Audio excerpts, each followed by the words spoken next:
ISF বিধায়ক নওশাদ সিদ্দিকী একজন MLA না একজন ইমাম সাহেব বোঝাই মুশকিল। উল্লেখ্য, আজ ভাঙড় ১ নম্বর ব্লকের বিবিরাইট গ্রামে জনসংযোগে যান বিধায়ক নওশাদ সিদ্দিকী। সেখানে গিয়ে মানুষের অভাব অভিযোগের কথা শোনেন এবং সেগুলি নোট করেন এবং সেখান থেকে জানতে পারেন কিছুদিন পূর্বে ওই গ্রামের ইদ্রিস মোল্লা নামে একজন বাসিন্দা বিদ্যুৎপৃষ্ট হয়ে মারা যান। তার ৩ মেয়ে ও ২ ছেলে আছে। তাদের যেন আগামীতে কোনো অসুবিধা না হয় সে ব্যাপারে সর্বদিক দিয়ে সাহায্যের কথা বলেন বিধায়ক নওশাদ সিদ্দিকী এবং শেষে মরহুমকে নিয়ে কবরস্থানে যান বিধায়ক নওশাদ সিদ্দিকী এবং কবরস্থানে গিয়ে নিজের ইমাম হুজুর হয়ে কোরআনের আয়াত পড়ে মৃত ব্যক্তি ইদ্রিস মোল্লা ও গ্রামবাসীদের জন্য দোয়া করেন। বিধায়কের এহেন কার্যকলাপে গ্রামবাসীরা বেজায় খুশি হয়ে বলেন, আমাদের বিধায়ক জনপ্রতিনিধির সাথে সাথে একজন হুজুর ইমামও বলা যায়। যদিও ক্যামেরা করতে মানা করেন বিধায়ক নওশাদ সিদ্দিকী, তথাপিও গোপনে ক্যামেরা বন্দী করেন অনেকেই। ভাঙড় থেকে সাদ্দাম হোসেনের প্রতিবেদন, এমএস বাংলা।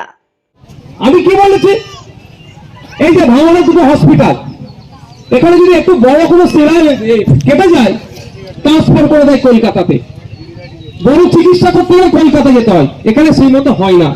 তো আমি কি বলেছি, বিধানসভার মধ্যে দাঁড়িয়ে এই দুটো হসপিটালকে সুপার স্পেশালিটি হসপিটাল বানাতে হবে।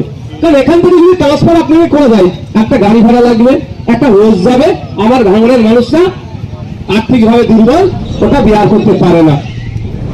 এটা আমার অপরাধ হয়ে গেছে। আরে মোদির বিরুদ্ধে আন্দোলন করছে এখানে, আর আমাদের ছেলেদেরকে পিটাচ্ছ, আমাদের ছেলেদের মামলা দিচ্ছ, মানে কি ভাই?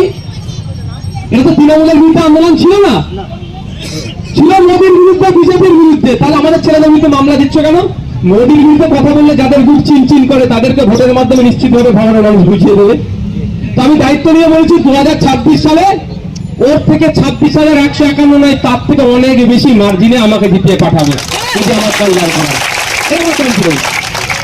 আমার প্রশ্ন, একবারও কি এরা বলে শুভেন্দু অধিকারীকে আমরা হারাবো? একবারও বলে ওরা?